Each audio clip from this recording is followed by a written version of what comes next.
Welcome back for part 6 of B.R.A.T, Basic Registered Adult Training for Spiral Scouts International Leaders and Volunteers. We're going to talk about reporting, maybe a couple other topics. We'll see how far I can get through the slides.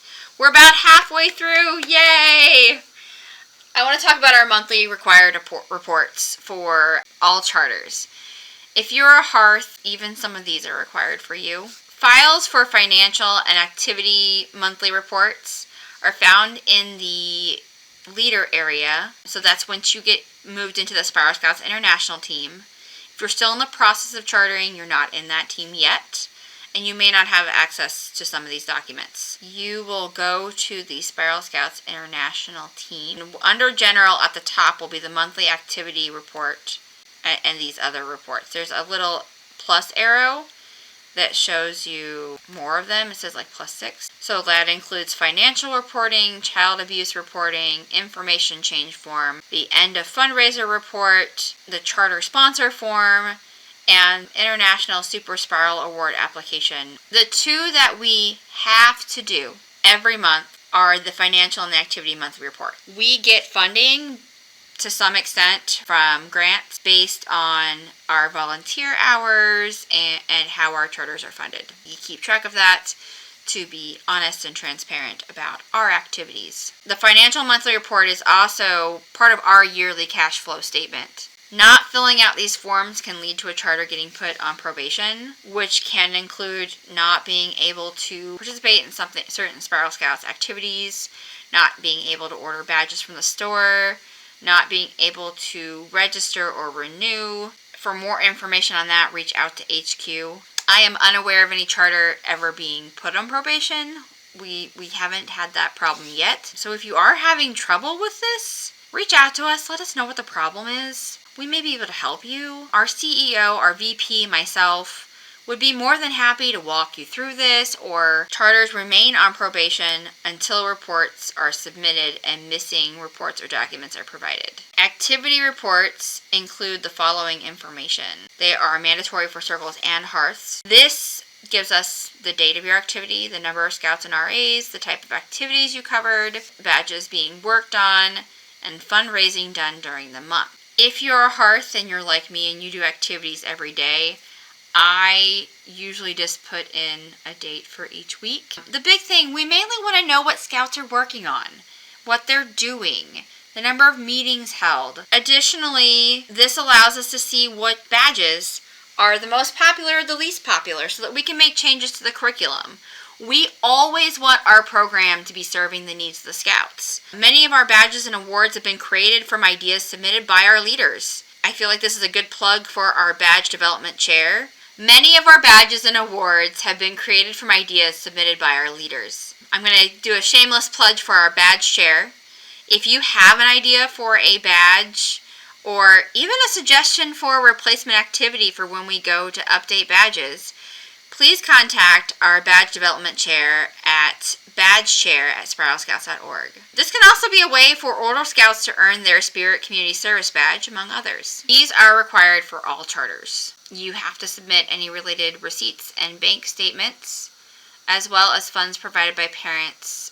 And this is no longer emailed to admin. I need to take that out of there. There is a form as I mentioned, in Spiral Scouts International team under General. Even if you are funded entirely by your parents, you still have to fill out this monthly financial report. And in the case of a Hearth, that means if it's funded by you, which it likely is. In this case, you would have a 0 opening closing bank balance and would just fill out money spent and donations received. If there's been no financial activity, you still have to submit your opening and closing balances and bank statements if applicable. The specific items in the form would be filled with zeros and include a note that there was no activity. This helps us in the long run to answer questions from new families asking for basic information on the cost of running a charter.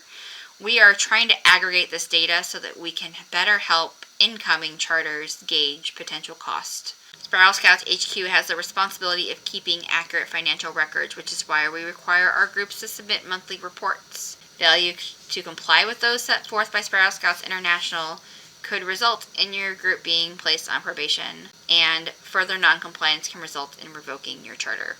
and you will remain on probation until reports are consistently being submitted and missing reports/documents are provided. I've not seen this happen, but if you have trouble, again, just reach out to us. We can help you, okay? There's other mandatory paperwork for specific activities during the general operation of a charter. These are available in the leader area, and many of them are mandatory forms that must be filled out and a copy sent to HQ. And we also request that you keep copies of all forms sent into HQ for charter records. There's a campsite checklist. There's the child abuse form, which is filled out in the case of abuse or suspected child abuse. This needs to be sent into HQ as soon as possible after contacting the local authorities. I know some of this stuff is very depressing, but it's necessary. We don't want to see our kids get hurt. And all instances of child abuse or suspected child abuse must be reported to your local child welfare authorities immediately. If you do a fundraiser, at the end of the fundraiser, there is an end of fundraiser report. There's also a fundraising application form prior to starting an event. Charter fundraising events must be approved in advance. And this is primarily to make sure that your fundraiser is being held in the most ethical way possible. There may be factors that you may not have considered. It helps us protect both you and us from liability.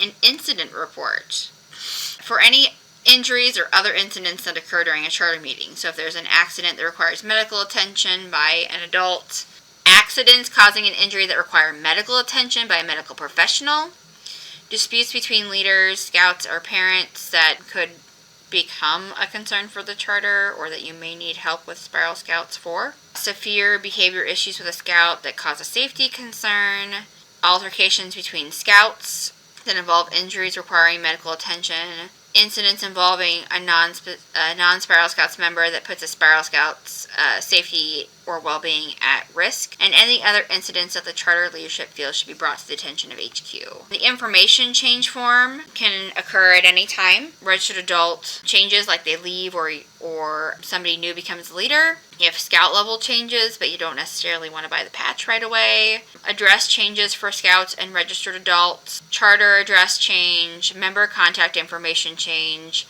Upgrading or downgrading a charter. Any other information HQ needs to be aware of between renewal dates. The medical history is a form where you keep a record for your scouts. It must be on site at all meetings and trips, and parents are required to ensure that this is up to date on a yearly basis. This is going to have things like your kids' allergies, things that you're going to want to know for providing snacks, or if you're taking a scout on a field trip and they get hurt, it's something that you can give to the medical professional. I personally suggest keeping a digital and a physical copy because having multiple copies does not harm you. The meeting place inspection form. This is to be filled out at all places the charter would use for regular meetings. The accompanying evacuation plan form must also be filled out and kept on site. And a copy of these forms must be forwarded to HQ. There's a motor vehicle checklist.